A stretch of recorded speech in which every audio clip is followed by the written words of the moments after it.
তো নমস্কার বন্ধুরা, উষা রান্নাঘরে তোমাদের স্বাগত। বন্ধুরা, আবারও অনেকদিন বাদে ফিরে এসেছি রান্নাঘরে। তো আজকে তোমাদের দাদা সকাল সকাল উঠে বাজারে গেছিলো, আর বাজার থেকে এই যে পার্শে মাছ এনেছে। তো এই পার্শে মাছের আজকে ঝাল বানাবো। তো কীভাবে বানাবো তোমাদের তো দেখাবো। তো পার্শে মাছগুলো আগে কুটে নেব, কুটে ধুয়ে তারপর ফিরে আসবো আবার রান্নাঘরে। তো প্রথমে কুটে নেব, তো সেটা তোমরা দেখতে থাকবে কীভাবে কুটবো। কি নিয়ে চলে এসেছি, মাছগুলো কুটে নেব প্রথমে।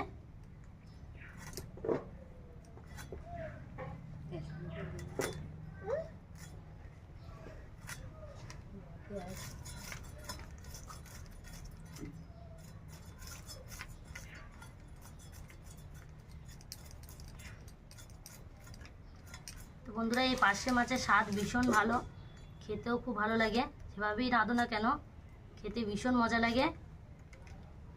তোমরা একবার পার্শে মাছ আমার মতো করে রান্না করে দেখবে কেমন লাগে খেতে। পার্শে মাছের পেটে একটা গুলি থাকে ছোট্ট পেনা, এই গুলিটা বাদ দিতে হয়।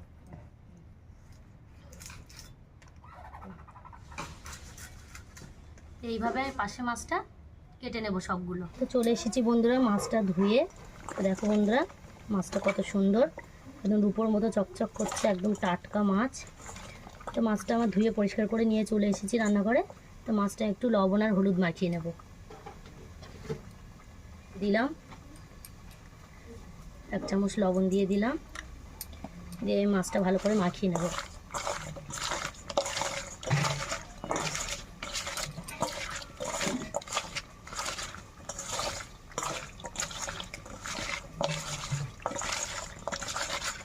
আর হলুদ মাখানো হয়ে গেছে, তো ঢাকা দিয়ে রেখে দেবো।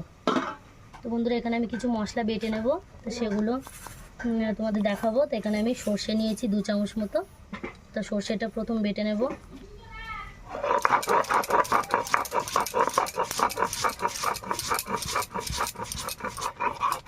সর্ষেটা বাটা হয়ে গেছে, তুলে নেব।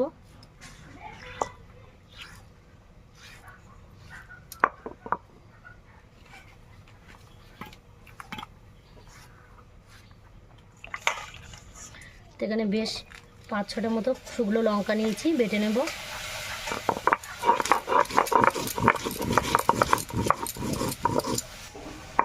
আচ্ছা, তো শুকনো লঙ্কাটা বেটে নিয়েছি, তুলে নেব।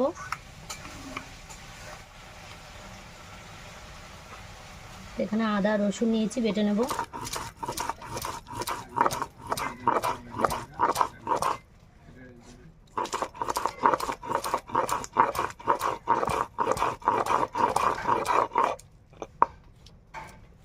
আদা রসুন আমার বাটা হয়ে গেছে, তুলে নেব। তো এখানে আমি কুচনো পেঁয়াজ আর কুচে রাখা টমেটোটাও বেটে নেব।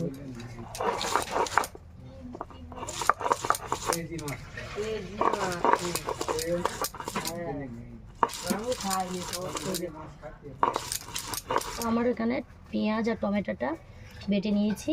তো একেবারে মিহি করে বাটবো না, একটু আধ খাচড়া করে বেটে নেব। তো বেটে নিয়েছি, তুলে নেব। এখানে আমি উনুনটা ধরিয়ে কড়া গরম করে নিয়েছি, কড়াই একটু তেল দিয়ে দেবো। তো এখানে আমি সর্ষের তেল দিয়েছি, তেলটা একটু গরম করে নেব। সে তেলটা আমি ভালো করে গরম করে নিয়েছি। তো মাছগুলো ভেজে নেব।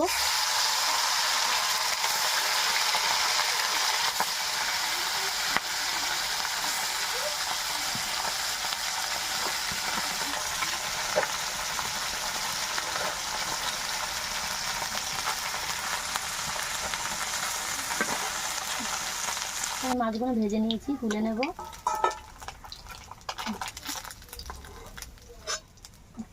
তো বাদ বাকি মাছগুলো ভেজে নেব।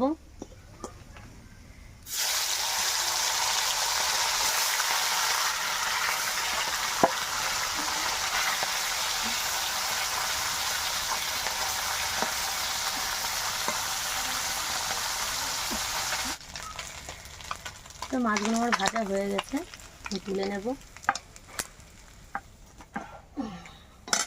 এইভাবে আমি মাছগুলো লাল লাল করে ভেজে নিয়েছি। তো একই তেলে একটু তেল দিয়ে দেবো। এখানে অল্প কিছুটা কালো জিরে দিয়ে দেবো। তো টমেটো আর পেঁয়াজ বাটাটা দিয়ে দেবো।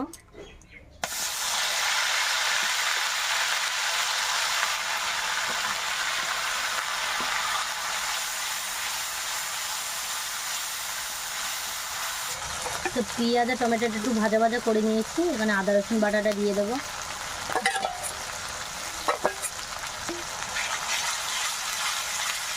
এখানে লঙ্কা বাটাটাও দিয়ে দেবো।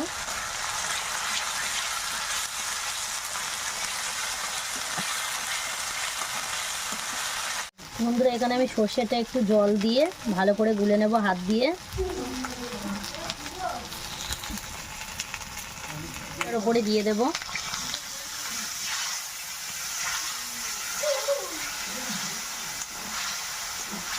করে কষে নেব আমি। চামচ লবণ দিয়ে দেবো, 1 চামচ মতো হলুদ গুঁড়ো দিয়ে দেবো, জিরা গুঁড়ো দিয়ে দেবো, 1 চামচ মতো মরিচের গুঁড়ো দিয়ে দেবো। সমস্ত গুঁড়ো মশলা দিয়ে আমি ভালো করে কষে নেব। তো দেখো বন্ধুরা মশলা থেকে আমার তেলটা ছেড়ে দিয়েছে, তো আমার মশলাটা কষা হয়ে গেছে। তো আমি এখানে মশলা ধোয়া জলটাই দিয়ে দেবো।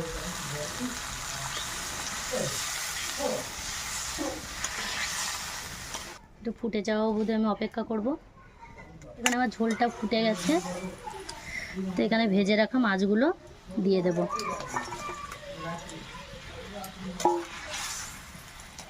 একটু হালকা হাতে নেড়ে দেবো। তো এখানে 2টো কাঁচা লঙ্কা আমি চিড়ে নিয়েছি, সেটা উপর থেকে দিয়ে দেবো। এখানে অল্প কিছুটা ধনেপাতা নিয়েছি, উপর থেকে দিয়ে দেবো। তা একটু নাড়াচাড়া করে দেবো।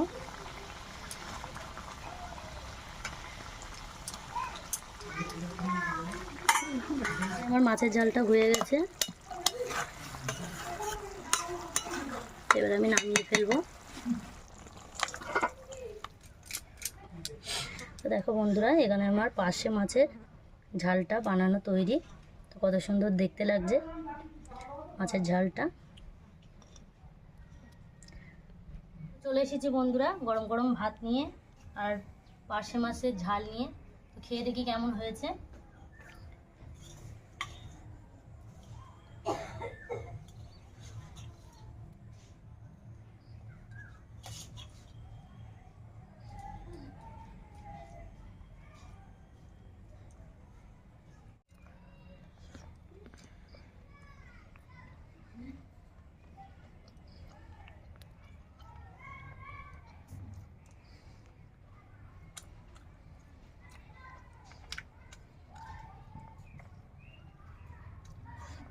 গরম গরম ভাত দিয়ে পার্শে মাছের ঝালটা খুবই ভালো লাগছে খেতে, খুব সুন্দর হয়েছে। আর এমনি পার্শে মাছের স্বাদটা খুবই ভালো, রান্নাটাও খুব ভালো লাগছে। তো আমার রান্নাটা কেমন হয়েছে দেখে তোমরা কমেন্টের মাধ্যমে জানাবে। আমার রান্নাঘরে যারা নতুন বন্ধু প্লিজ আমার রান্নাঘরটা সাবস্ক্রাইব করে আমার পাশে থাকবে। নিত্য নতুন রেসিপি পেতে আমার চ্যানেলটাকে সাবস্ক্রাইব করে দেবে। সুস্থ থাকবে, ভালো থাকবে, আবার ফিরে আসবে নতুন কোনো রেসিপি নিয়ে।